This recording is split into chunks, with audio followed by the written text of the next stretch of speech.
the science. Divided in the blood of 1,000 men and women were filled in these laws. Limbs twisted and broken, eyes gouged from bloody sockets, flesh burned black.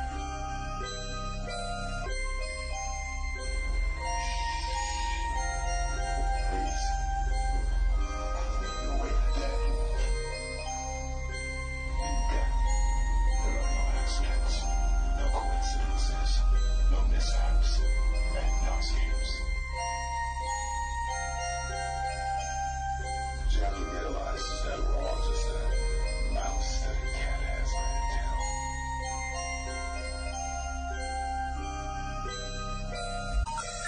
The number you have reached, 911, has been changed to a non-published number.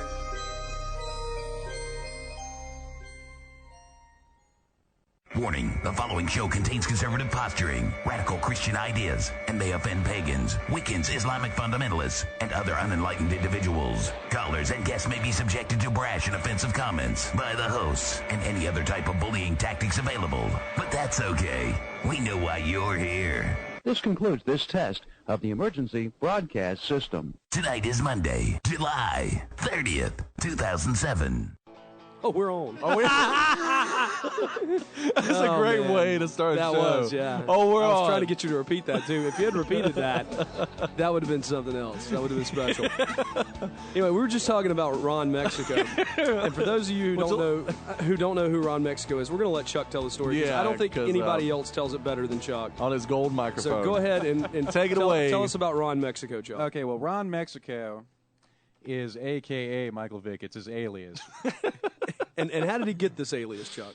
Well, apparently, on numerous instances, he went to have himself tested, I guess, at a clinic for STDs, and when he was asked what his name was, he gave an alias, and the alias was Ron Mexico. Maybe because he assumed that's where he got the STDs.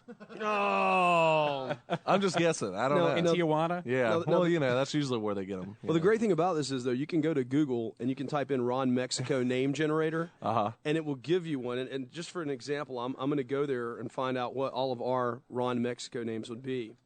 I think mine's Sunny. I can't remember. Does it change?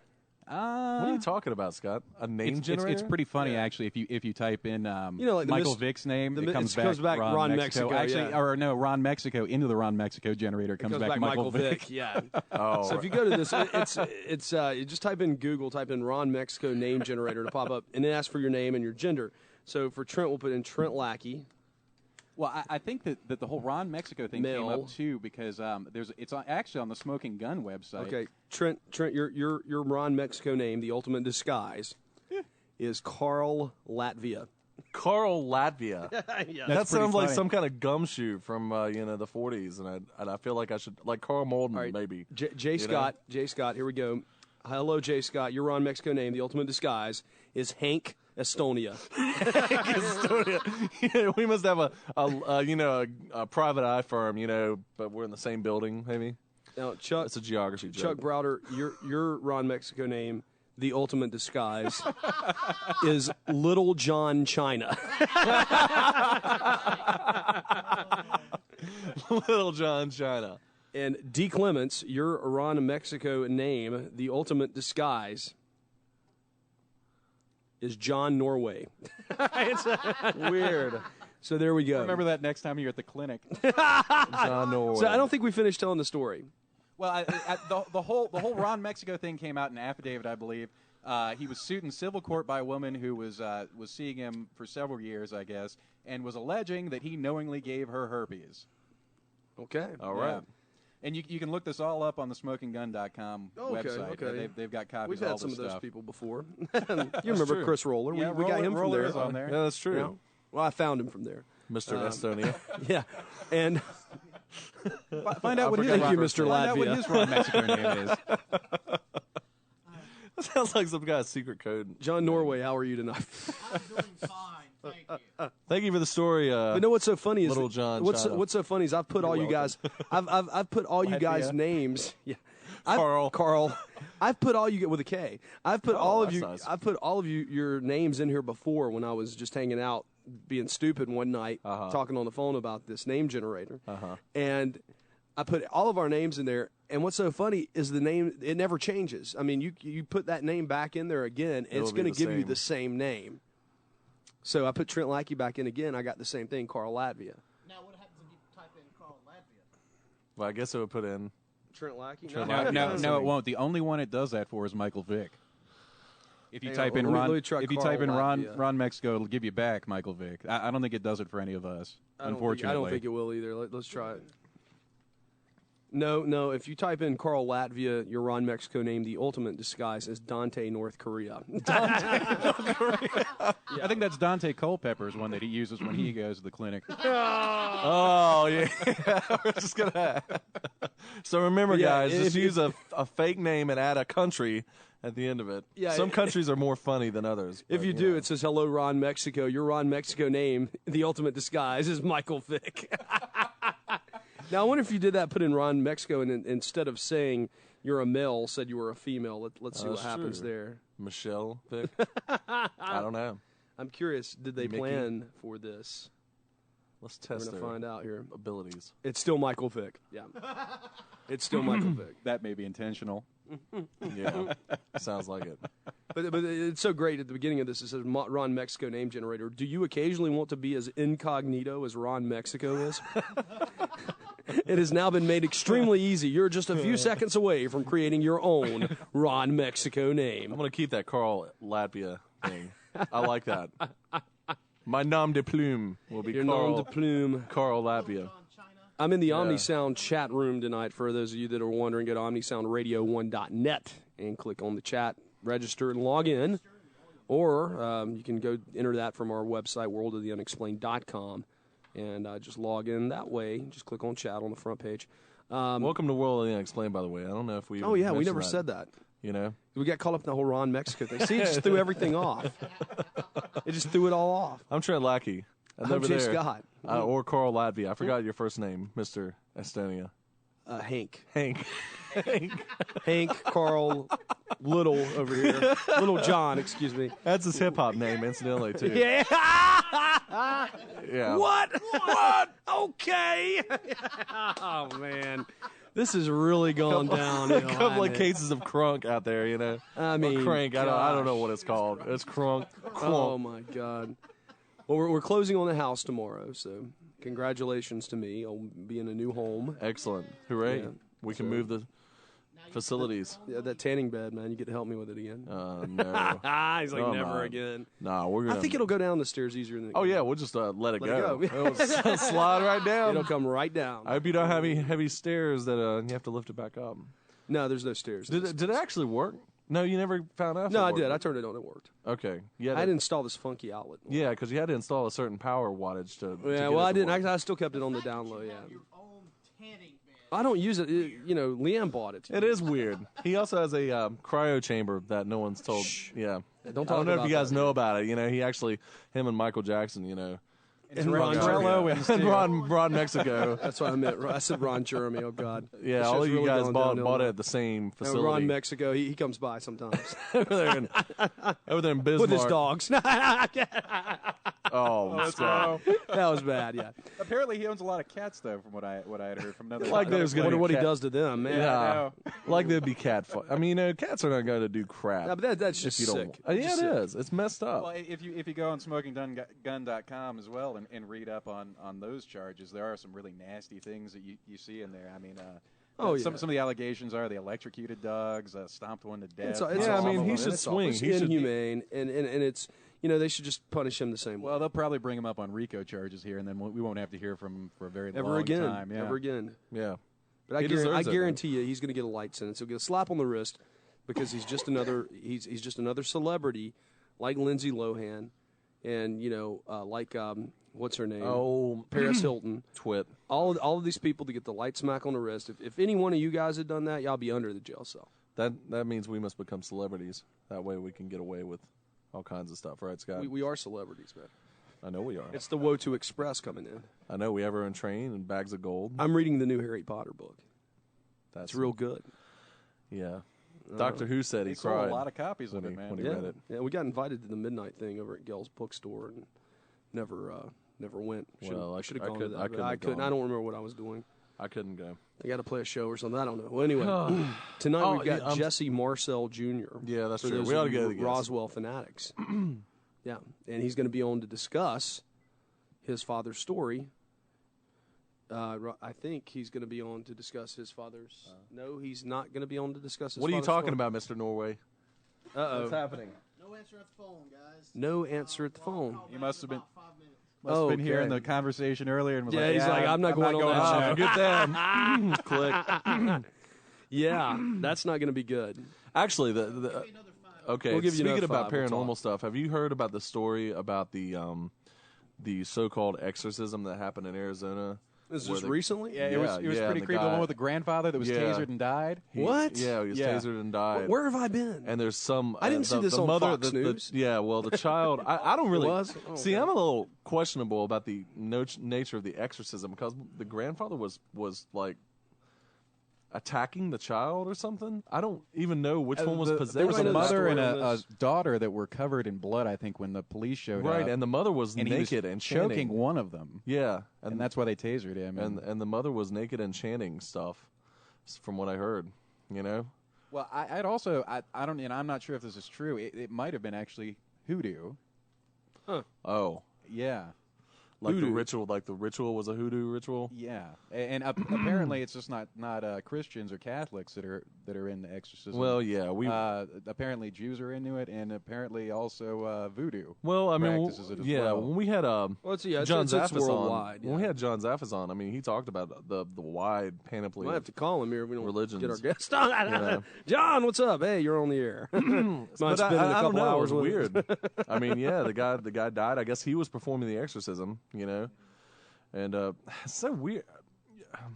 You know, the thing about hoodoo is, that, the nature of the religion is to be in possession of, by spiritual forces in the first place, if I understand that correctly, and that's how the religious practice goes on, I don't know if I'm right about that, but it seems, I don't know. Dee had showed me some kind of article about a flag being in North Carolina. It was a U.S. flag, wasn't it? Yeah, it was a U.S. Being flown upside down somewhere in Asheville. They arrested him and did something to him. I don't remember. Prosecuted. They didn't have a problem with the flag There wasn't a problem with the flag. being turned upside down. Apparently, that's a normal call for distress. Okay. So turning well, the flag upside down is right. a normal call and for it's distress. basically Okay. a false alarm, Well, that's what they're the getting only for. reason They got in trouble is because apparently they pinned some signs to the Oh, they flag. pinned signs to the flag. That's That's- good. Well, I say let the liberals suffer. If you don't like the country, leave. That's a fair bottom line. assessment. But I you mean, don't the like it, upside leave. down thing makes sense because that is a sign of distress, and then you get law enforcement and all kinds of people out there going like, oh, something's going on, It's and, like and nothing's going Crying on. fire in a crowded theater almost. Yeah, you know? don't want to Right. do that. It's bad. So I mean, I can understand why they would get in some trouble for doing that. I think it's on the website for the Asheville. Anyway, tonight we got our guest Jesse Marcel Jr. Yeah, We're calling him up. Hopefully that whole thing about Ron Mexico in the beginning didn't scare him away. It'll be really interesting. We'll talk about the mysteries of Roswell, And, Yeah. Well, and if we can't get him on tonight, then we'll reschedule. We'll reschedule, And then we'll just start calling. we'll get kind of crazy. I'll start calling. Supposedly he saw all the wreckage from Roswell. His father We'll brought call it home. Jason Offit up. Hey, Jason, you got a minute? We lost a guest tonight. You want to come on? But it now. happens. But yeah. If I understand correctly, Jesse Marcel had actually seen the wreckage and then transported it with like a plainclothes intelligence officer from outside Watch out for those guys. to Fort Worth, and then the whole bunch of it was taken to Dayton, Ohio. I think. I could Wasn't be it wrong Andrews about Air that. Force Base? I think it was actually 4 different Air Force. Oh, okay. It was bases that they transported a number of places. It was taken because Ramey. I or know whatever someone that was claims that they were there. Oh yeah. Yeah, but I can't mention his name on the air nor mention his location. But claims he was there back in the day and saw this stuff go on too. I've tried to get him to Yeah. come on the show because, We could just give him an assumed I know name. him. I've known him for a few years, and I've tried to get him to come on the show, but he will not do it. He won't do Okay. it. Well, I mean, it's understandable. We got I a mean, no-show, D? Is he published? This friend of yours? No. no, No, he's no. not? Okay. Just a regular civilian now. Call our 1-877. Oh, okay. So we may get him called in as a. He's just not getting an answer. Huh. Okay. Well, that will teach me next time. To make sure we call ahead. Yeah. Well, But anyway. I didn't call ahead because I just booked this thing I just got the number for him the other day. From Oh, his okay. publicist, Well, I mean, it happens. 2 days ago. So Have an alternate number with them. no. It reminds you of flying by the seat of your pants, like we did in the first year of Wood 2. Yeah. We're just like, we got a nobody, and That this only happened to us a line's couple gone times. though. down. I mean, Yeah, that's true. You know, all It's the at least history of the happened show. Once, I think, since I've been here. And it's been Yeah. a year. So It's Yeah. where That's we a pretty had, good track because record. we had a couple of guys. I mean, Laura hooked us up with a couple of guys, and we kept on having technical Chris difficulties. Rotowski and, and we only talked to Ian them all of Beard. like 3.5 minutes apiece. And then we for made the whole Chewbacca talk. noises. So I'm not doing that now. in the That's rare. You only get that once a year, pal. well, it's time again, isn't it? That was Nah, last I year. don't- I don't That was know. last year, wasn't it? Yeah, but this is probably not going to be the Punch time. it, Chewie. No, I'm not going to do it. Ah, come on. No. I'm going to wait. I'm going to hold that. I'm going to hold that card until the final hand's played. All right, that's fine. I don't know what that means. There's a call. We'll let D grab it and see if it's Mr. Marcel Jr. Anyway, but look up that exorcism thing, Scott. You might be interested. I know Yeah. you're into that stuff. I mean, Oh, definitely. I will check it out. It happened in Arizona. I may read it on the air here in a minute if this isn't our guy. So, we'll see. Is he Yeah. giving you the up or down sign here? I can't see him from over there. Yes, no? A He's not sideways sure. finger, A sideways finger. not a up or down at all. Okay. My thumb's burning. Oh, Okay. hang on. What's going on here? It's Gail. Oh, okay. We'll just bring her. Okay. Just bring her on. Please. Hey, Gail. Hey, Gail. I just wanted to tell y'all, since you had nothing to talk about for a few minutes, I don't know, did y'all read the Sunday paper, the Winston-Salem Journal? No. What happened? Well, there was a couple articles in there that I thought y'all might find interesting. The first one is that in the Insight section, which is sort of in the middle of the paper, Right. this guy who was from Saudi Arabia, who actually used to be, well, he still is Muslim, but he used to be one of the jihadists, and he was even in Abu Ghraib, the prison, there in Baghdad. Okay. He has, I guess, become a reformed Muslim and decided that jihad was bad and that they brainwashed him and that he wants to, I guess he's had a change of heart. So he doesn't want to blow up America anymore. Right. That's good. That's comforting, for us to know. It's one less guy out there wanting to kill us. I'll just read a couple. What's his name? You would ask me to pronounce No, it. is it Ahmed? is it Waleed something? No, it's Ahmed Al-Shayia, S-H-A-Y-E-A, and he's 22 years old. 22 years old. Yeah. Huh. It said that he realized he was wrong all along.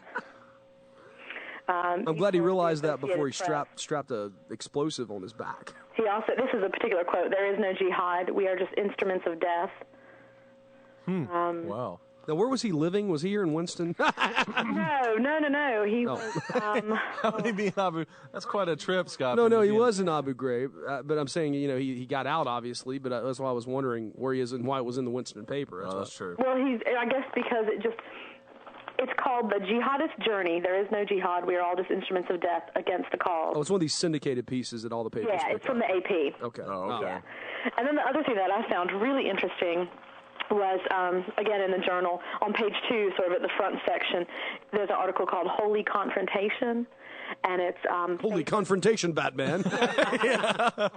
and it's a Hindu monastery who had this bull, and Hindus revere cows and bulls Right. and things like that, and the bull's name is Shambho, and he ended up having TB. So the British government says, well, it's an animal with TB, we need to put it down, just like we would a goat or a pig Right. or whatever else. or a is an Muslim. animal. Yeah, I know. Totally different story, though, in India, right? We don't really, spend money on giving medications to animals that have TB. People, sure, but not animals. And, of course, it said that it's actually set off this huge sort of debate between the British government getting into a religion, and even Christians and Muslims have sort of seized on this particular case with the Hindus to complain that the government is interfering in their spiritual lives.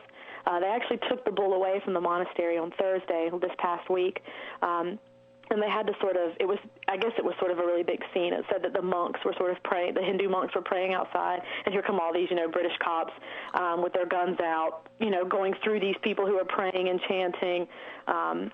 And it says that it doesn't specifically say what Christians and Muslims have also complained about, but it just says that Christians have also complained of state interference in their spiritual lives. They do give an explanation. Some groups criticized a court decision banning a teenage girl from wearing what they're calling a chastity ring at school. I guess it's a ring on her finger, I'm assuming. And it must say chastity on it. Or I know that they have that here in America. They have that abstinence pledge that some people do in high school or whatever. So I guess it's sort of a similar type thing. But she actually was told that she couldn't wear it to school anymore. A British Airways flight attendant was wearing a cross on a necklace, and British Airways told her that she could not wear it visible to the public. She would have to make sure it was under her shirt. This doesn't surprise you, though, because we know that Europe is becoming more and more socialist every day. Sure. Well, especially with, the EU. Yeah, of course. Let's not try to hurt anybody's feelings now. Yeah. But through that, you take away somebody being able to wear a necklace. It's ridiculous. That is ridiculous. I have seen, actually, the Israeli PSAs, they do advise you not to wear any religious iconography at all, because that opens you up to being a target of a terrorist. Oh, that's true. Yeah. Well, I mean, I guess in that case, it would kind of make sense because... Sure, but we sort of think of Britain as being very much like America. It's a democracy. I mean, in America, you can wear a shirt out that says Malcolm X and nobody says anything. That's right. Or you can wear a shirt out that says KKK on it, and people Someone will like say it. something, yeah. but then no one's going to take it off. People may not like it, and some people may make comments to you, but they can't take you to jail for it, and they're not going to stop you from wearing it, and they're not going to... Unless a private organization. Unless you get into a fight and then... Dictate what you want to wear. And then you hurt someone, and then all of a sudden it's a hate crime. Yeah. So I just thought both of those were sort of religious stories that were in this week's paper, this Sunday's paper, that were sort of interesting. That's true. I wonder if those monks in that monastery, if they couldn't just raise up the money to get medicine for the bull themselves. If I don't know. You know what I mean? It just says that The Guardian, which is a huge newspaper over there, commented Friday that the Shambo case was utterly disastrous. That's a quote for the government's image. Images of burly police officers carrying off Hindu worshippers, cutting their way into the temple, and leading off a healthy-looking bull for slaughter do not play well. No, certainly. I think a lot of people would have problems with that. Yeah. That's kind of crazy. But I guess they're afraid that some of also the article talks about how the Hindus said, well, we could sort of put him in some sort of, isolation where he wouldn't be near other people and animals except for us or whatever. Right. And we're willing to take the risk. Can the government wouldn't give them that option. Can you get TB from an animal, though, as a human? Because it is airborne. It's the same strain, so yeah. Huh. It's just like humans can get hoof and mouth. If you've been on a farm in England, yeah, that's true. So there they had this whole thing when you came back to America. Have you been to a petting zoo? Have you been out to farm rural areas in Britain? Have you been blah blah? So basically, though, the Hindus that wanted to keep this cow, if they had just kept it around them, then they could have all got it and then spread it out, even further. Could have, yeah, which is probably why they said even keeping it in isolation is not going to be a good idea, because they said he could be effectively isolated, but he still has to be fed by someone, and that's true. Someone at least is going to come into contact with him. Exactly. But basically, they're claiming that the government saying that they must put this animal to death, and then basically coming in and taking it tramples on their religious rights. But I always say, what about the right to be healthy? It's just like that dude who had TB here in America, and he flew all over the place and got loads of people sick. And now he's being sued in civil court. Isn't he a lawyer? Yeah, he is. He's a lawyer. That's what I thought, yeah. He's getting sued. He should have known better. Yeah, it's going to be hard for them to capitalize on it, though. They can't prove they have any damages. Oh, that's true. But, I mean, it was a serious risk that he inflicted. A whole bunch of people had nothing to do with it. You know what I mean? And that was that's pretty crazy. Well, Gail, thanks for calling in. We're going to take our first break. Oh, you're welcome. I Thanks, just want to Gail. give y'all something to fill time with. Oh, definitely. We appreciate it. Yeah, we need it tonight. All right, Bye, take guys. care. Bye. Guys, you're listening to World of the Unexplained. Tonight we have Jesse Marcel Jr. with us, we hope. We're going to have Dude try him again, and we're going to take a short little break. So hang tight on your seats. We might be back with him. If not, we'll find somebody else. That's right. Because we're bad like that. All right. We'll see you guys after this. And we're back. And that wasn't that nice little transition. No finger there? or anything like that. Okay. Slapdash, 13-minute break. Yeah, well, let me apologize to everybody. We've talked to the publicity guy that booked it, his agent that booked it, and his press agent anyway. He was supposed to be here. We don't know what happened. We will reschedule him, but we are going to bring John Zaffis on. Jay-Z. In about 15 minutes at the top of the next hour. We're going to have John Zaffis has has kindly agreed to come on and fill out the last part of the show for us. Very cool. John's a cool guy. I like John. We haven't interviewed him in like forever. Yeah, it's been a while. I mean, since Twin Lakes. That was right. When was that? December? Last December, I think. Wow. Gosh, he's due to come back anyway. We need to give him another full show. I agree. And see what's been going on with him. But we'll find out tonight, so it'll be fun. All right. But anyway, I bought an Intoxilizer 5000 machine. Wait, please explain to the audience what an Intoxilizer check 5000. Is that what that is? No, it's not. It's the big, huge machine that they have downtown, the $8,000 ones. I got this for an incredible deal, though. I'm not going to tell how much I got it for, but it was under $500. Ridiculous. Yeah, was the amount that it's from out of state, but it's the same machine that they use. What pray tell are you going to use this thing for? I'm going to use it to study the machine because that's all the top DWI lawyers have their own machine, and it's great bragging rights to say I even own a machine. I own an Intoxilizer 5000. Yeah, because they're so expensive. Yeah, and I mean, but to be able to actually own the machine and be able to study the machine and really get to know the machine, you can pretty much quiz any cop on the stand about it to a T because you know that machine. So how have you been testing it? Are you drinking highballs in your office and blowing into it? That's what Trent's going to be for. No, I haven't. I haven't gotten the machine yet. I've just sent out a check today for it, so it'll be here.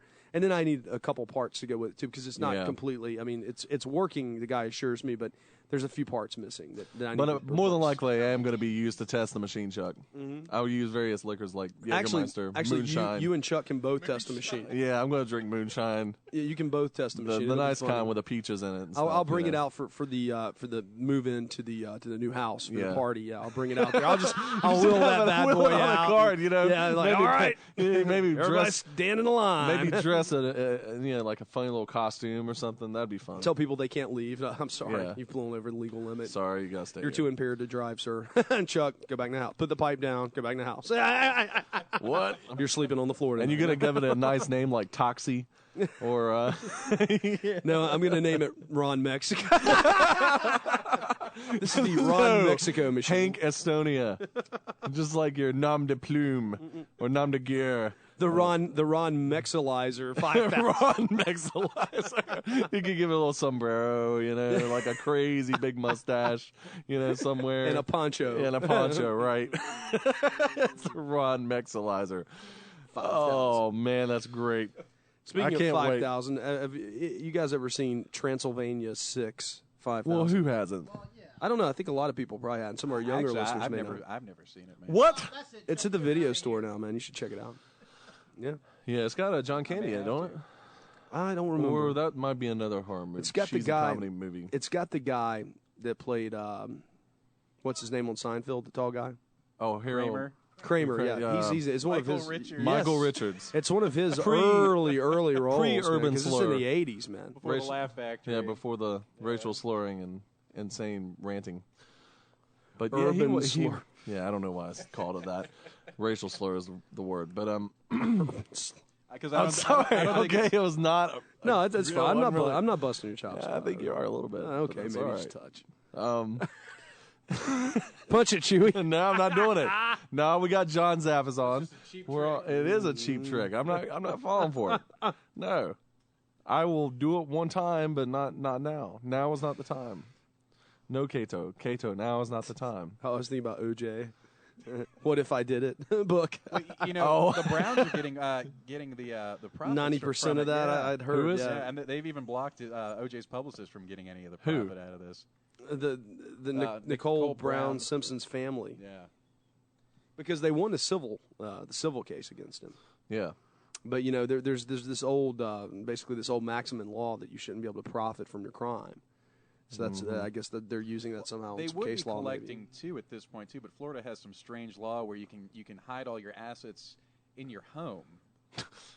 Well, it's probably the Homestead Act. Probably what you're thinking of. I believe so, but what you're allowed to. He's been trading services, as a Heisman winner and a former NFLer for like renovations on his home, stuff like that. He's got a fat pad. He's been hiding a lot of stuff, I guess, in his children's accounts under his children's names as well. Oh man, yeah. You gotta wonder what the guy's doing. I mean, he's not going to be able to get any kind of career boost at this point in time. That's pretty much the end. He's pretty much done. Yeah. You know, you got to kind of hope that he's got a lot stocked away. But then on the other hand, you know, he doesn't, because think of what a dream team like F. Lee Bailey and Shapiro and well, with this Ron Mexico stuff, man, I'm trying to think. They're already Cochran. trotting out the comparison between the O.J. trial and this one, and I don't know how much you can really compare between. I don't the two. know. I mean, well, it's. Yeah, I don't know either. I mean, there is the race element, I guess, in there, but that's maybe stupid, that's though. about it. Did Ron Mexico flee the scene when he was arrested? In an SUV at 45 miles an hour on live television? Don't go over 45. It's all right. The cops will chase us for days. Yeah, there was no Marcus Allen, pleading with him to, get the gun out of his mouth. Wasn't that one of the claims as well, that Marcus Allen was trying to keep him from committing suicide? Not the Planet X guy. No, different Marcus Allen. No, the moon. The other conspiracy. Ball player. Marcus Moon Allen. Conspiracy. Yeah, that's right. You're thinking of Mark Hazelwood. You're right. Yeah. Marcus Allen is the moon. What happened on the moon? Right. Yeah. I can't. My bad. Anyway, so many guests get confused. But I mean, if Trent had been, if they had come to arrest Trent for murdering his wife, do you think that they would have followed him on or Chuck or me or anybody, D? If we had wives that we supposedly murdered, do you think the cops would chase us for 3 hours on the interstate? No. Exactly. Spike They would have strips stopped and that's us. it. Exactly. They would pit us within 15 minutes of the chase. Totally. Yeah, and then even if we were only going going 45 on the asphalt. Oh yeah, it's like stop resisting. They're tasing you. Hey, you're like you're not really resisting. You're just this the muscles, and they're jumping because of the electricity spasms, and they're like stop resisting. Like in that Rodney King video. Hey, man. totally. That's exactly what it is. Wow. 877-722-7382. Go ahead and call in. Tell us your Ron Mexico story. Or your Ron Mexico secret.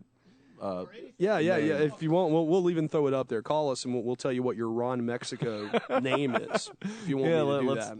That'd be kind of fun. Yeah, I'll type it in. You just call us and let us know your first and last name, and we'll Hank Estonia. We'll pop up your Little Ron John Mexico China. Little great. John China. D, what was yours? And something. John Norway. That's great. You sound like a bad collection of superheroes. Yeah, it's awful. Ron Mexico. What a. This is going to go down as the Ron Mexico John. I can almost Zaffis imagine show. a really bad movie called The Adventures of Ron Mexico. I don't even know what it would involve, but I mean, just I'm thinking of a title. Ethan, if you're out there, write something up. The Adventures of Ron Mexico.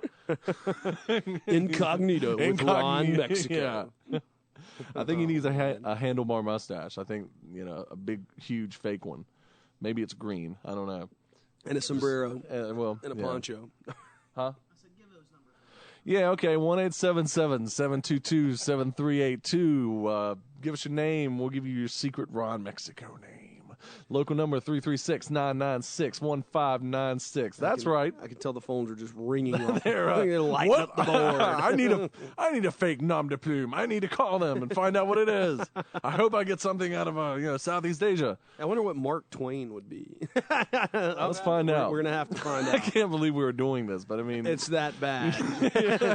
I guess I'll start when I failed to do my Chewbacca impersonation. That's right. Punch it, Chewie. I'm not doing it. Come on.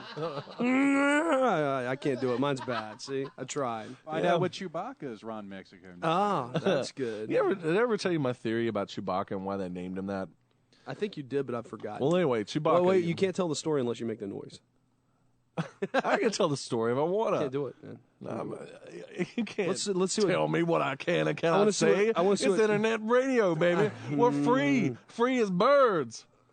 Darth Vader's Ron Mexico name is Sunny Christmas Island. Sonny, like Sunny and Cher, Sunny, yeah. Sonny Jurgensen, yeah. Sunny Christmas Island. That is like the most happy name, Christmas Island. I don't know how to spell Chewbacca. I think you got it up there, right? Chew, B-A, 2 C's. Okay, I did spell What it gender right. is he? He's male. He's got... His name is Ivan Turkey. Ivan Turkey? Yeah. What a crazy name. But anyway, Chewbacca, I mean, if you look at the guy, you look at the critter on Star Wars, he always reminded me of a dog-like creature, Luke Skywalker. Get ready for this one. Oh, gosh. El Nino, Ukraine. That doesn't even make sense. That's not even a first name. El Nino, the boy, Ukraine. Wait a minute. I've got to do this since we were talking about O.J. Simpson. I've got to do it. Maybe he might be using it. Pavel, Canada. Watch out for Pavel. I'm sorry, Pavel. Yeah. Watch out for Pavel, Canada. It's Paul in Russian. Is it really? Yeah, Pavel. I didn't know that. But Wait, anyway, who are we talking about punching in here? Before I started doing the stupid stuff. I mean, we were talking about Chewbacca, and then Mark Twain. Mark Twain. Yeah, let's see that's it. right. Yeah. Watch us get sued by the Ron Mexico name generator people. It's Gunther Chad. Gunther Chad, like the African nation. Yeah. Lake Chad. Let's see what they do. Let's see what they do to liberals. What about Bill Clinton? Coach Uruguay. Coach? Coach. Yeah. Coach, like a wait, coach of a football I've got team. something that That's I not want. even a first name. You know, is it even in quotes like coach? It is. I mean, Guy is a first name. Did I read? Did I true. read this email I got on the air the last time? The Bill Clinton joke. No, you did not. No, let's. I've got to read this. This will eat up some more time anyway. This is the most hilarious email I've gotten in a long time, and I usually don't share these because I think they're stupid, and I get a bunch of them. And pass this on, usually and you get it's good my luck mom in 10 and other seconds. friends, and people just send me crap all the Like a time. chain letter or something? Yeah, It's awful. All kinds of chain letters. I hate that stuff. And I or really do. surveys. Yeah. All kinds of surveys. We know who you are. Well, out there sending surveys. This email is called "Off to See the Wizard," and it goes like this. Well, if it'll open. Oh, that's hilarious. My Isn't it great? gosh. I know you guys like. I don't know why. Now it's not opening for me. This is. Maybe it's just not meant to be read on the air. Maybe our spirit friends keeping us from. It's like I don't like that joke. Yeah. I It's guess the liberal ghosts. You get a little more time here, man. I heard right before I left my house, man, that Ted Stevens, the senator from Arkansas, Yeah. the guy who wanted to build the bridge, $500 million bridge to nowhere, Yeah. the IRS and the FBI were ransacking his house. Why? I'm sure he's been on the take, man. Yeah, I guess so. I mean, building the half a billion bridge to nowhere. He's also the one, actually, that described the Internet as not a dump truck. It's a series of tubes. All right. Okay. Well, Jon Stewart made a whole lot of fun out of it. A series of tubes. Well, then it came out that there was an Internet and then an Internet 2, the one that was going to be used for commercial and government use. It's faster and more efficient than the one we use. The intranet. And then maybe there really is two Internets, the one that is the tubes that you put your message into, and then the Internet. The real Internet. This is really gonna make me mad now because I can't. Well, I can you can't- just I can't remember get how the joke goes? No, I have to read it. Oh. And I can't. It won't pull up. Well. None of these will. You know what? Actually, it says loading. I'm gonna sign out here. Yeah. I'm not even gonna sign out. I'm just gonna close this. I'm gonna close that browser and I'm gonna try again here. Anyway, finish my Chewbacca story. Chewbacca kind of reminds me of a dog when I see him. You know, he has the little dog face, the puppy face, the big shaggy hair. You know, it reminds me of a dog. And anyway, Chewbacca sounds an awful lot like the Russian word sabaka, which is the Russian word for dog. And I just wonder if there's some kind of connection between the two. You know, Quite possibly. You know, it's Well, interesting then why didn't they just call him Sabaka? because I don't know. It's a Russian word. No, sabaka. You know, it Like sounds Sabaka, like what's up? All right, It's not spelled the same. Obviously, I've got the email to open. But, Okay, here we go. you know. Here we go. We're off to see the wizard, the wonderful wizard of Oz. Anyway, but we're off to see the wizard. 4 United States presidents get caught up in a tornado and off their world to the land of Oz. Oh, there's a picture of a tornado there too. There is, yeah. They finally really a made frightening it. tornado. They finally made it to the Emerald City Yeah. and went to I am doing that, Chuck. You're right. and went to find the great wizard. There's a little picture of the wizard. Oh, wow. He's very wizardly. He is. What brings the 4 of you before the great Wizard of Oz?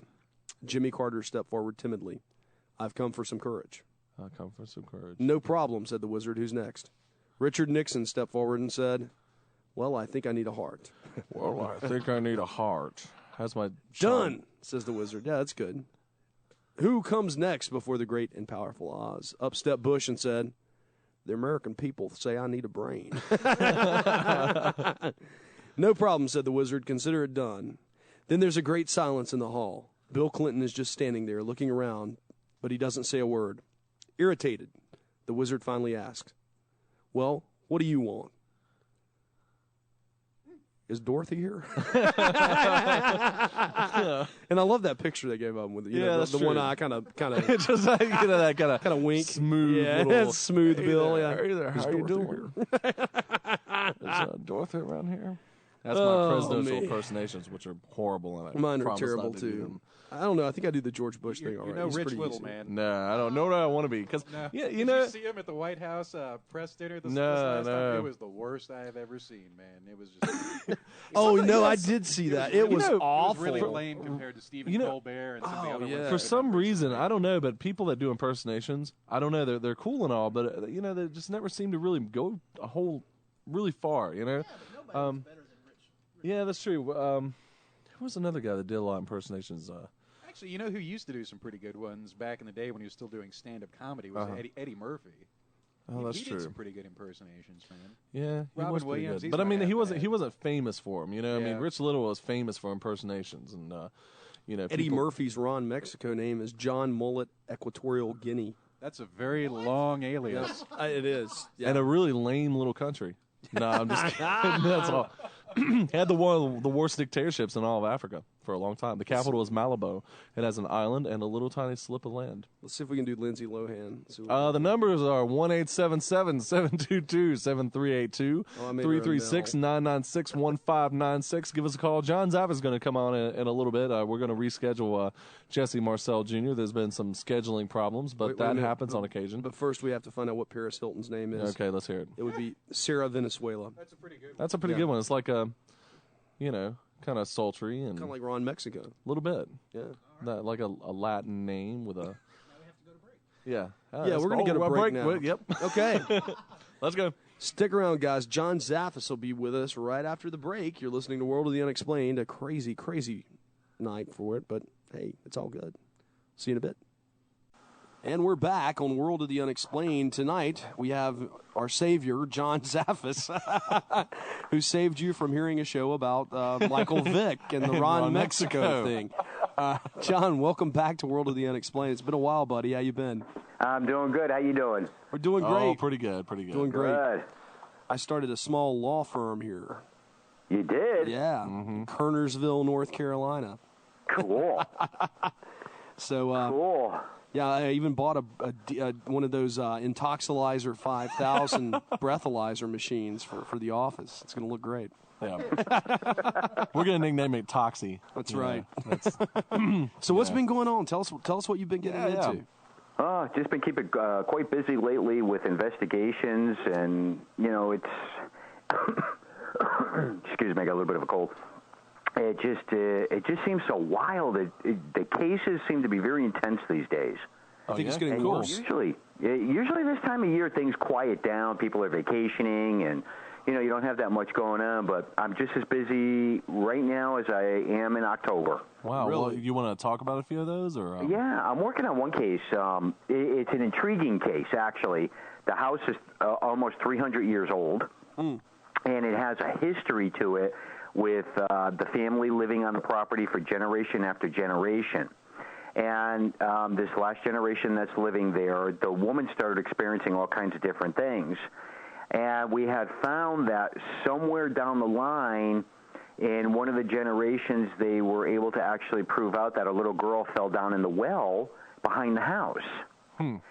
So now the husband was doing some maintenance work and repair work and everything, and he had moved some of the big stones and actually found the well. And when he uncovered the well, basically some of the hauntings started to occur. So then as we started getting more into it and talking to family members and everything, finding out what the lineage with the family, with people practicing things over the years and several debts on the property, when she inherited the house, her and her husband started remodeling it. okay. Right. And started doing a lot of repair work and et cetera and things on it, and a major haunting ended up breaking out.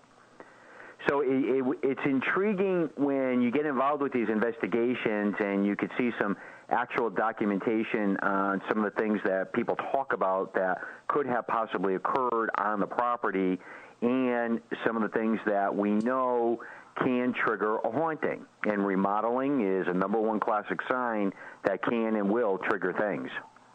Oh, I guess great. that makes sense. Don't tell D that, man. He just bought a 100-year-old plus house he's been doing a lot of remodeling on. Yeah. Uh-oh. Yeah. Uh-oh. Hey, you didn't get a chance to meet D. He's not really new with us, but when did we pick D up here? About 6 months ago? Yeah. Something like that. Yeah, we've known him since high school, and we brought him on to screen our calls. That's right. That's cool. Oh, we'll have to do a live broadcast from his house. All those crazy, all those crazy jihadis, man. They call in. We have to have somebody to screen. No, but yeah. So wow. Was this is this local where you live, or do you have to drive a bit to get to it? I'm sorry? The case that you're working on, that particular case you're talking about, is it local or? Yes. Okay. Yeah. Well, here up in our area with the old houses and everything and the traditions, it dates back so far that a lot of these occurrences I'm noticing are coming more to the forefront. Wait a minute. Dee just pointed out something to me that I thought was interesting. He said, so this house is older than the United States. He said 300 years old. So this was a Native American home at some point in time? It dates right back to the colonial times. Oh, wow. Okay. I mean, this house... And, just some of the information, well, I should say it's close to 300. But give or take, because some of the documentation, I mean, they went right back to the beginning. So it was intriguing. They were able to prove it out, the family Bible and the history and just the different things. And the amounts of people that have passed away or died or the things that occurred on it's just multiple. And, I shouldn't say exactly 300 years old, but it's pretty close to it.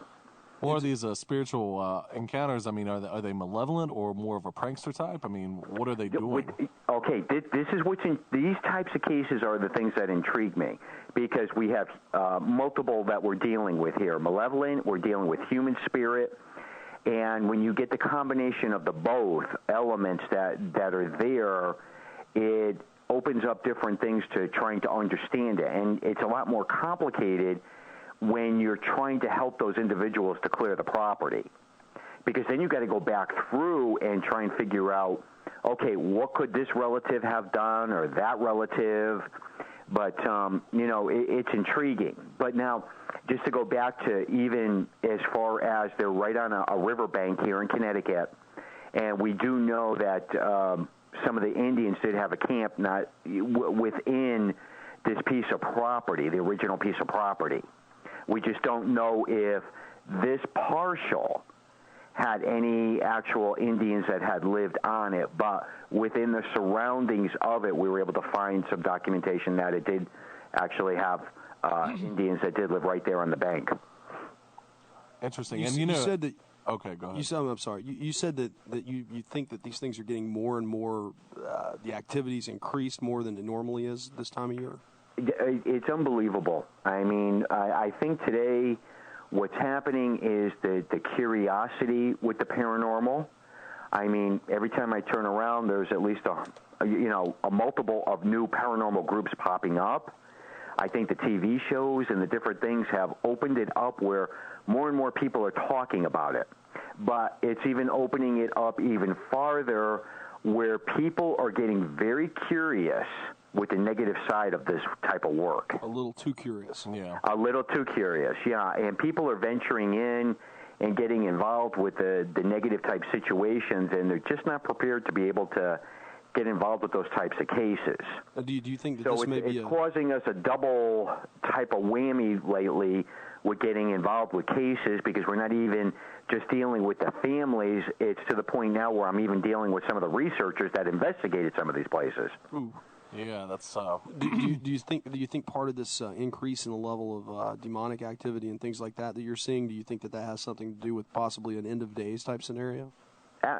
There's no doubt in my mind, because if you look at things, and I question everything, you look at this. How ironic is it, the parallelism to Scripture? Yeah. I mean, things are lining up, and it's a scary thing. Well, it's very scary. I'm not Roman Catholic. I know you are. There's some. I think it was a pope years ago that had predicted however many popes there would come before the last one, before the return of Christ. And are you familiar with what I'm talking about? I'm not familiar which pope had come out with that, but there is documentation that allegedly we're supposed to have one more pope. And that's it. And that's supposed to be the end of it, because we're supposed to basically see where the eruption, so to speak, is supposed to actually transpire. This is when it's alleged that Satan will come to the forefront, and this is where we're supposed to see everybody unite as far as their beliefs and have an understanding of what it's all about. So, I mean, when you look at this and you watch the parallels that are happening today worldwide, it is a very scary thing, because it's all coming to pass. Things that have written hundreds and hundreds of years ago are being proven out. What do you think about the new Pope's stance on, what just came out recently about him saying that the Catholic Church is the only true church, and I think it's kind of taking a step back to what Vatican II, a lot of people thought, made the church more friendly to other Christian religions. Well, I feel that it should be. I'm not comfortable with that, but one thing that he did do recently is that he went back, pre-Vatican II, and now he's authorizing it where they can go back to saying the Masses in Latin and doing some of the things from the old traditional way. Well, what do you prefer, John? Are you a more traditionalist, or? I don't know. I'm really in between. Okay. I hate to put you on the spot, too, about fair. your religious beliefs, but that was something that popped in my mind, and I was curious. I mean, I believe that, when dealing with the rituals and the different things and some of the different prayers, to be honest with you, they are extremely powerful when they are read in Latin. So I've seen a difference, and I've seen when these things are occurred and when they're practiced from both perspectives. So I'm comfortable with both ways. Okay, well, that's fair enough. Excuse me. There was another question I had about that case you were working on, the big one. A lot of times, I know older houses, at least down here in the South, and I'm sure it's pretty common everywhere with older houses, is that sometimes, depending on how old it is, they would bury the people right there on the property. So is there a family cemetery plot on this property, or not? Another common practice was many years ago is if somebody died in the winter, no matter where it was, they would bury them in the basements. Oh, that's true. Because that was the only ground that wasn't frozen that they were able to actually. So a lot of old homes actually have graves in their basements. Ooh, nah, man. Well, I mean, very common. That was a very common thing, or alongside the foundation of the house, because a lot of times the dirt wasn't frozen alongside the foundation. So that was a very common practice many years ago. It can't be very sanitary. It just can't. It's got to be kind of creepy, though. Just being in there at, I don't know, just sleeping with grandma downstairs. You know what I mean? Well, it is, but I've investigated cases where the graves are actually in the basements, and they actually got the little tombstones that mark the graves. Weird. Oh, I wonder if they have I guess they must have some kind of ceremony down there. It's not that they anonymously bury them, and then forget about them or anything. But oh, what's that? But then, then as years went by, here again, it's in unsanitary circumstances, and they outlawed people from doing that. Right. So, but I do know it was practiced right up into the 1800s, where, especially up here in the New England area, where they would continuously, just bury their deceased loved ones in the basements or alongside the houses. Mm-hmm. Sounds a little like John Wayne Gacy. In a macabre sort of way, Chuck. Anyway, what other kind of cases are you working on besides this one? Two other cases that I'm involved with right at this point are severe type situations where a person starts off where they're under oppression, and then they moved into the possessed state. One of those two cases, I feel we have reached that point where this person is actually possessed, and we probably will be scheduling to have an exorcism performed to be able to see if we can't free this person from what they're going through. I would prefer more to deal with somebody under oppression than a person that's actually possessed, because it's the hardest thing to work on. Yeah, it seems that way. Now, John, it's been a while since we've seen you. I think it was last December, if I remember correctly. Yeah. So there's a lot's been going on. You said you've been working on a couple new books. Yeah, I'm working on a book on a case I was involved with several years back, The Struggle Within. Okay. And it is definitely looking like we should have a fall release date. It was a woman that I worked on the case for 4 years, and it took 16 exorcisms to free her. Oh, my gosh. And unfortunately, Patty had passed away a couple of years ago, and when she became ill and everything, she decided that she wanted her story told, because it was 10 years prior to that.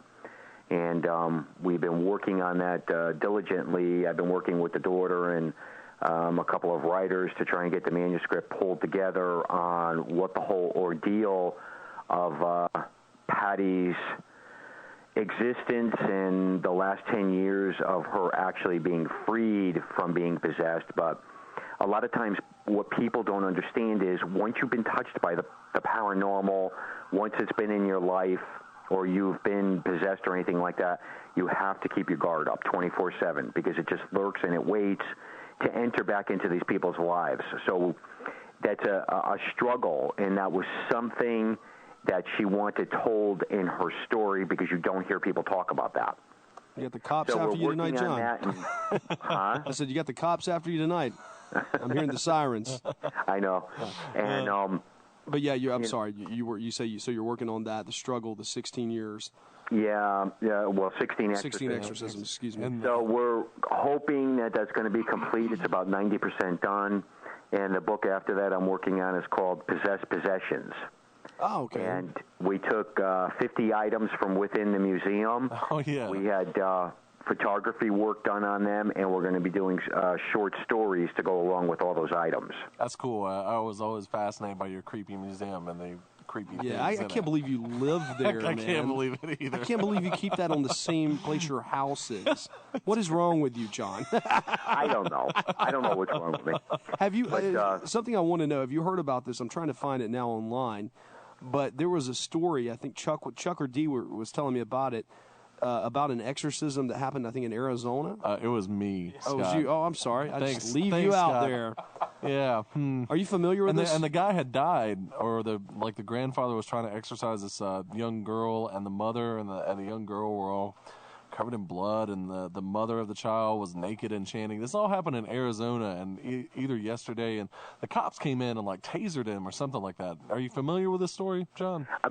Briefly. Okay. I've heard bits and pieces, just like you're telling me randomly. And if I remember correctly, the grandfather was claiming that the child was possessed. Does that sound right, Trent? Yeah. That's right. Okay, yeah, I heard bits and pieces about it, but I'm not familiar with it.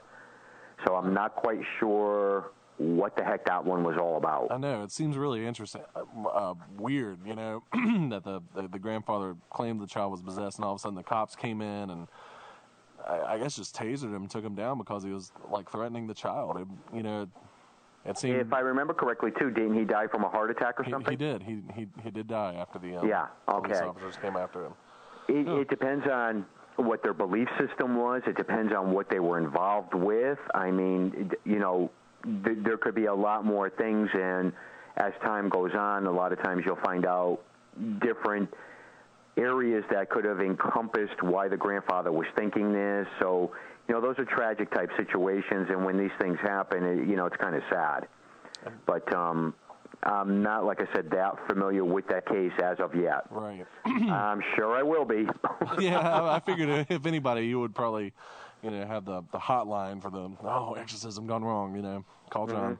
Mm-hmm. Yeah. But I see what you're pointing at, Chuck. Yeah, I see it. News. I'm trying to get the story. I am. I'm working on it.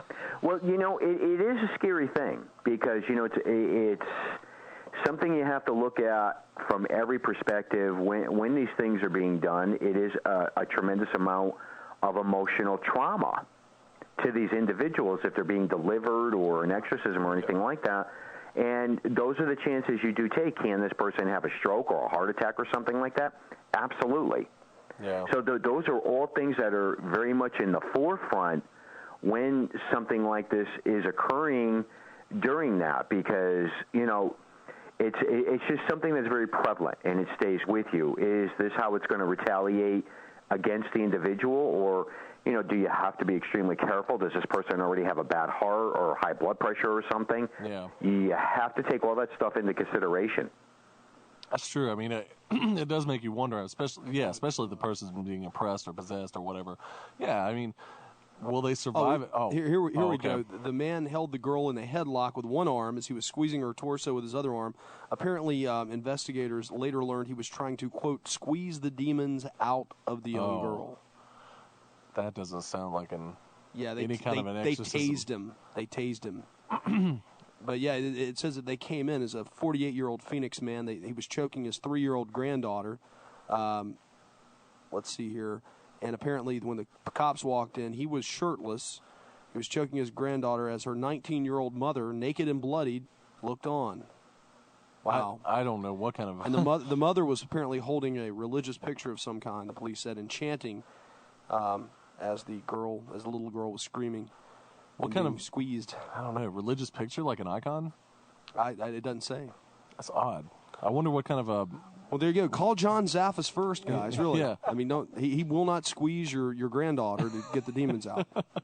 God, I can't believe people practice these. I don't know. I mean, I wonder what kind of faith these people had. Looking at the name, I think I would assume Catholic. Actually. Yeah, it actually, but that's an assumption. But yeah, they seem to be Hispanic. Huh. Do they use icons in exorcisms, John? I mean, in Catholic exorcisms? Absolutely. I mean, I would... a lot of different people with their faiths, they have their religious icons that they do bring forth. I mean, even though I don't perform exorcisms, I just assist with them. Uh-huh. I have a lot of religious relics that I do have with me during that time frame. Yeah. I mean, it seems to me that icons would be something more like an Orthodox kind of person would use. Just offhand, But well, here again, if you look at it, though, with different belief systems, I've seen Native American, some of what they would refer to their icons, or right across the board. I mean, there isn't any religion where I haven't seen within their structure that they have something that they use, and I would refer to it as, within their structure of their belief system of their icons. Right. Some kind of focus, I guess, for the ritual to go on. I don't know. It was really weird. Well, what other cases are you working on, John, other than the older house you told us about earlier?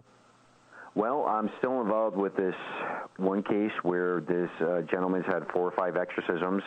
We're just getting him scheduled to be exorcised again because I definitely feel he has something with him, and I think it was multiple. So I'm just working on that one to get that one squared away. Unfortunately, today I don't really seem to get involved with too many Casper cases, and I wish I would, but I don't.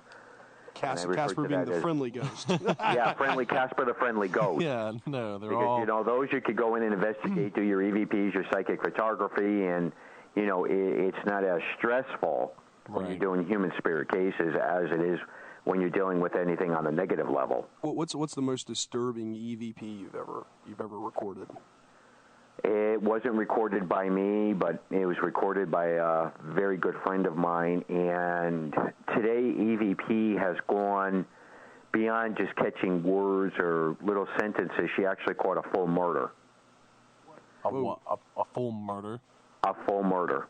Wow. It was one of the most disturbing, and I don't know how else to classify it besides it being an EVP. They just placed the tape recorder in a room, and they got the woman screaming, you hear the gun go off, and you hear the guy hollering. Wow. Oh, my gosh. I mean, that rattled me. It rattled me because I know this person. I've known her for well over 12 years, and she's just not a type of person that would make anything like this up whatsoever. But with EVP, I'm noticing more and more people are coming up with sentences and not just words, and they're getting more information that is coming to the forefront than I've ever seen in the past. Well, what do you think that is? The recognition. I think there's more people giving recognition going into these locations. More people are sensitive, that are picking up these EVPs than ever before. I think they're opening themselves up a lot more, too. So I think that's why we have this increase with EVP phenomena taking place. Oh.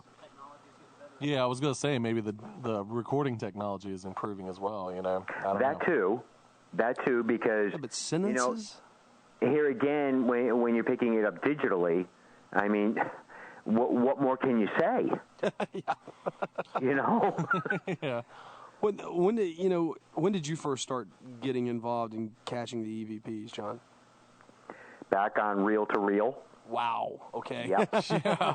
Okay. Now, you're gonna laugh. You know, it's funny and it's so comical, but back when my uncle actually started doing these different things, he would have the reel to reel, and he would pick up some phenomenal EVPs. It's pretty crazy. And it just blows your mind that technology goes back so far, but yet it did not come out into the forefront to the past 5 years. Huh. So I can still remember hearing some of those EVPs on the reel-to-reel. Wow, that's amazing. Well, John, we're going to take a quick break here, if that's okay with you. Mm-hmm. And we're going to be right back. So, guys, come on. We're going to let you call in here all night and talk to John Zaffis, 877-SCARE-U2. That's toll-free anywhere in the United States and Canada, or locally, 336-996-1596. You're listening to World of the Unexplained, and we'll be back after this. And we're back. World of the Unexplained. We got John Zaffis on tonight. We're going to reschedule Jesse Marcel Jr. for another time.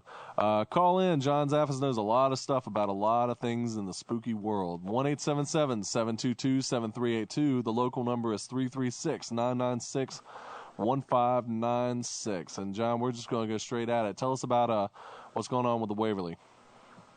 Okay, I'm looking very forward to this. The first time I'm having the opportunity to go down there, investigate it, and lecture down there at Waverly in Kentucky. Be doing that with Chris Fleming, Patrick Burns, myself, Adam, and several other people down there. And it's going to be a big event, and I am so psyched over it.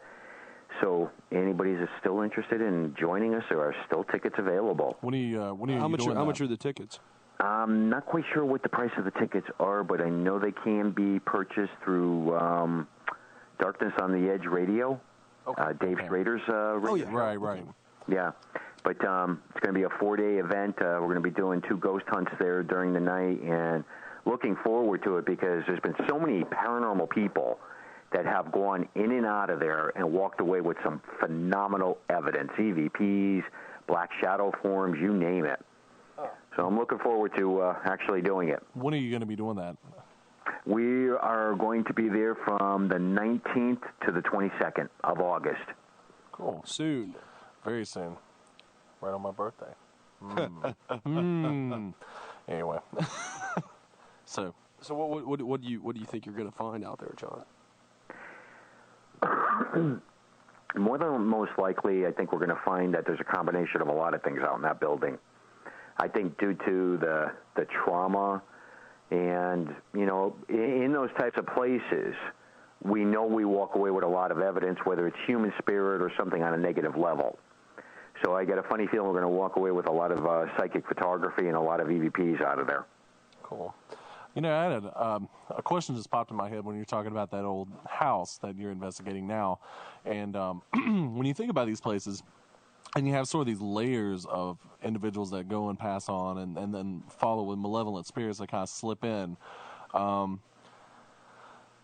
Is there ever a time where you have multiple paranormal things going on at the same time? And I guess really the more weird question is, are they aware of each other and are they interacting with each other? You know what I'm saying? Like the ghost of this guy who died in 1820 versus the ghost who died in 1910, you know? And they're in the same building, living in the same place, and they die in different places, and they're both haunting the same location. You know, what do you think about that, with them interacting with each other? Well, we definitely know that when we're dealing with anything on a negative level, that can and will trap human spirit within some of these locations.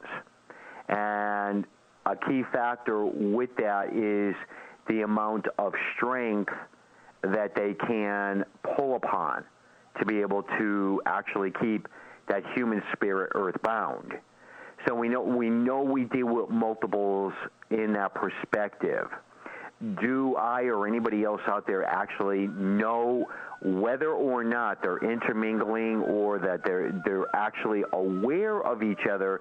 That's something that we really don't know.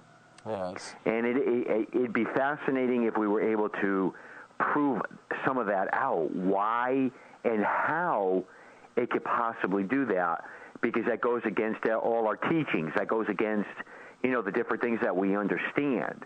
But being a paranormal investigator, I'm intrigued by it because I want to know how it happens and how they have that authority to be able to trap that spirit here, or is that spirit here by free will?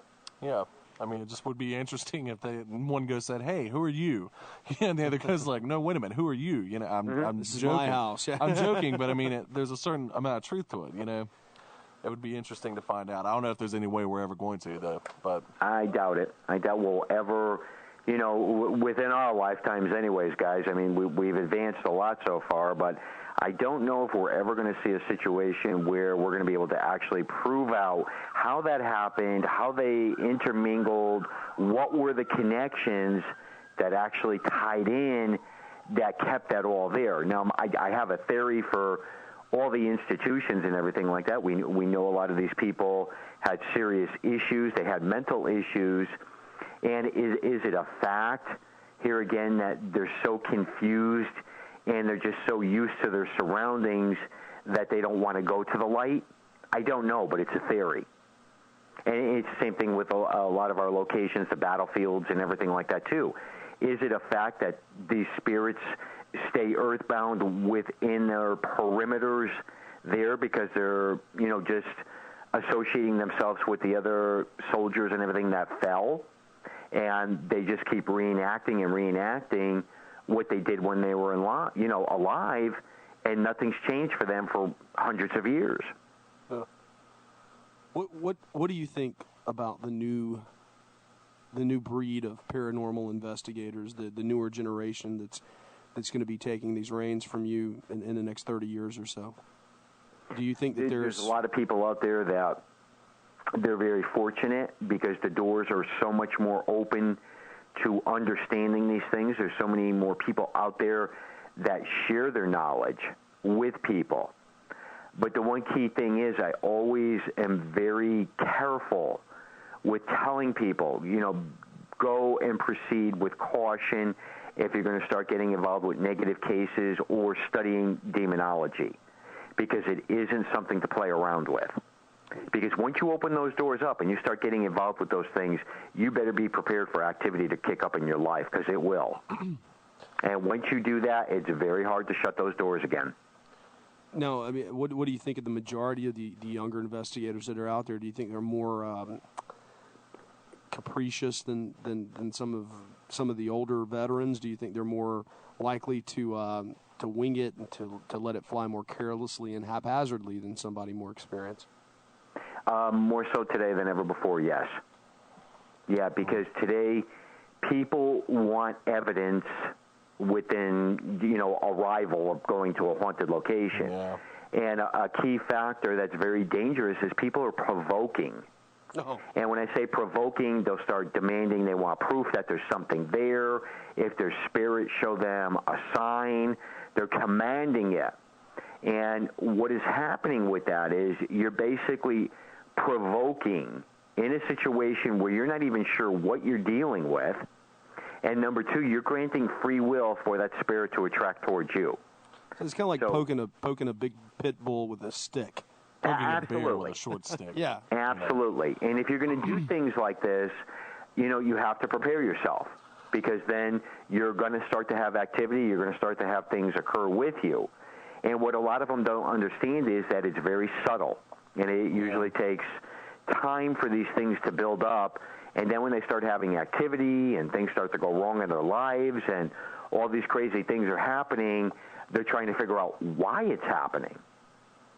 Because that's the way it works. It works very subtly, and it works behind the scenes, and that's how it affects each and every one of us that gets involved with this work. Like everything else, I guess new paranormal investigators want instant gratification. Oh, yeah. Oh, yeah. And that's very foolish. And I mean, they watch TV now. And I saw this. They don't understand that a TAPS program is a series of edited down. Right. You know what I mean? And those dudes probably go to a lot of locations and they'll find anything because they find nothing. You know, I saw this thing. I just paused for a second. second. It's a stupid thing on Sci-Fi called Ghost Adventurers or whatever. I haven't seen it. Oh my gosh! And I saw these guys, and they were actually. I mean, it was just like you're saying, John. They were sitting there and like antagonizing the spirits of this Gold House Hotel. It was out west. They're investigating, and it was going like, "We're not afraid of you. There's no fear from you. I have no fear of you." And they're underground in this basement thing in the hotel, and it's like, what morons can you possibly be? And then they filmed this one shot where a brick like flies up from the ground. It was like clearly a sign of poltergeist activity or something like that. And then the guys go run willy-nilly throughout the basement. I'm surprised they didn't kill themselves tripping around, but I just saw like how unprofessional and just how foolish that was for them to rush in like that. But anyway, that's a very dangerous thing. It's very dangerous to do this. That's opening up the doors, and just to be able to get evidence. I cringe when people do this. And then, you watch down the road where these individuals can and possibly might have some kind of activity that's going to occur with them. And it's a very scary thing because then a lot of kids watch these things and they see these things and they go out and start doing it. Yeah. No. And it ends up getting people into some serious types of situations. Do you remember the first, I know you've had so many encounters now that I'm sure they're, enough for volumes and volumes of books, but do you remember your first paranormal encounter as far as the first thing you saw that really, really got you shaking on edge and going, oh my gosh, this stuff is really real? A key thing, and geez, I never usually talk about it, was a teacup. We were working on this investigation, and the woman was talking about all this poltergeist activity that occurs in her house, and she's telling us all about it. And we just got done with the interview and everything, and I was sitting there having a cup of coffee, and she was having her tea, and she says, "You don't believe I got any activity in this house?" I said, "Well, there doesn't really seem to be too much going on." All of a sudden, that teacup started to rattle, and flew right off the kitchen table. Wow. Oh. Now, I very seldomly even talk about that story because I usually forget about it. But I can remember that. I think I was about 19 or 20, somewhere right around there, and I sat there and I was just in a total state of amazement. and the woman just sat there with a smile from ear to ear. She goes, "You believe me now?" And I went, "Yeah." I said, "I don't think I doubt you anymore." I've got a question from one of our listeners. They emailed it in. It's a little off topic, but I'm going to throw it out there anyway. Yeah. It is, what is your thoughts? This is from a guy named John, actually. What is your thoughts on the Jesuits? Do you think they are going to be the people behind the scenes that will be greatly involved with the end time events? Huh. Absolutely, yes. Okay. Yes. Well, there you go, John. Yep. From John. Don't they dress in black all the time, the Jesuits? Don't they have like a special black outfit that they all wear?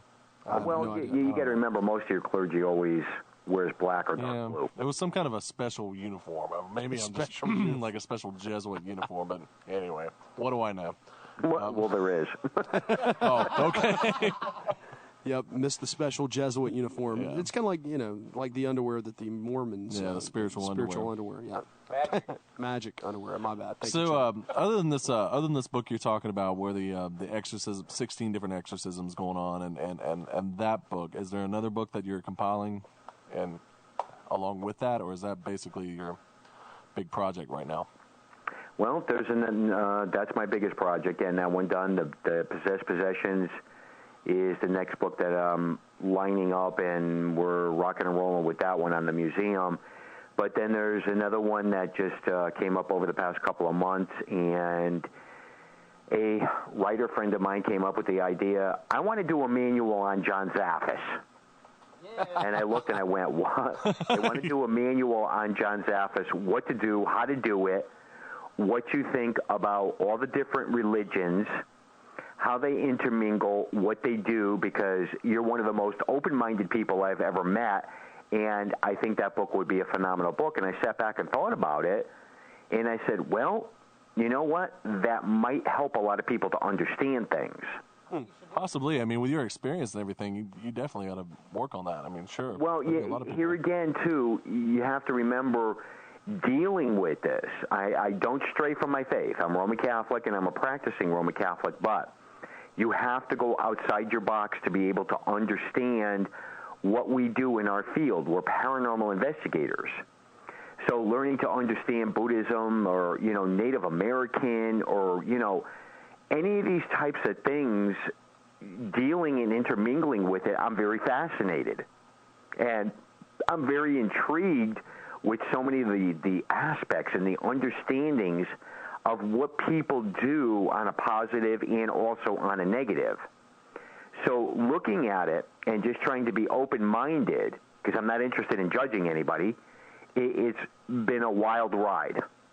Is the best way I could describe it. It's been one heck of a wild ride.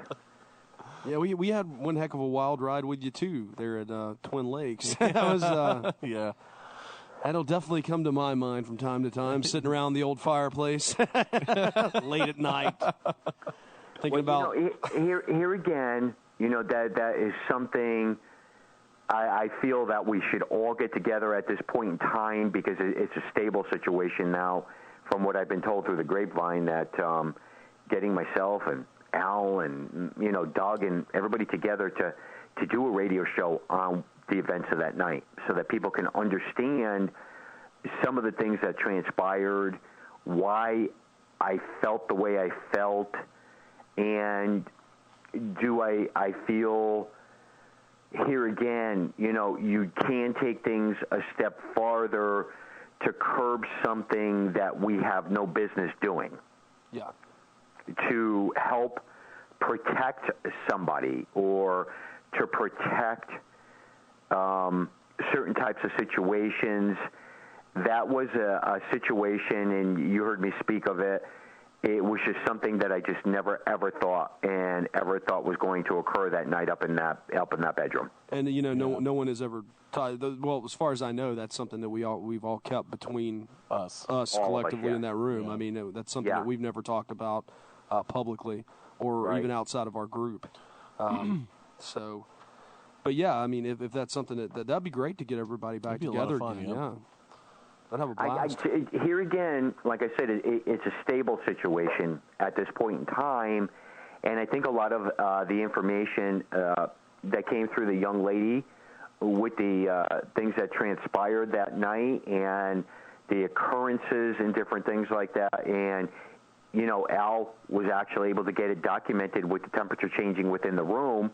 I think that's phenomenal. Yeah, definitely. So we walked away. And I'll be perfectly honest with you guys. Do you know I have never listened to those tapes? Really? I have never listened to them. Hopefully Doug hasn't either. I don't know if Doug. Last I'd heard, Doug. I can't remember what we talked about. I think that he said he was going to, but I don't know if he ever had. No, I had chose up until this point in time to not listen to them. Yeah. And I don't know why I chose that, but I just felt that those occurrences and the way everything transpired that evening, I feel something basically very divine intervened. So I look at that from, it was something that I just wanted to leave alone, and it was something in the future events that would be able to help people to understand certain things. Well, I've definitely never seen anything like it myself on a personal level. It was quite a trip. Mm-hmm. Old Chuck can relate that, can't you? Did you see that? Everybody's yelling and screaming and jumping around. Yeah, that was a lot of fun. It was a lot of fun. Yeah. At the time, it wasn't very much fun. No. But, now, looking back, it was okay. Yeah.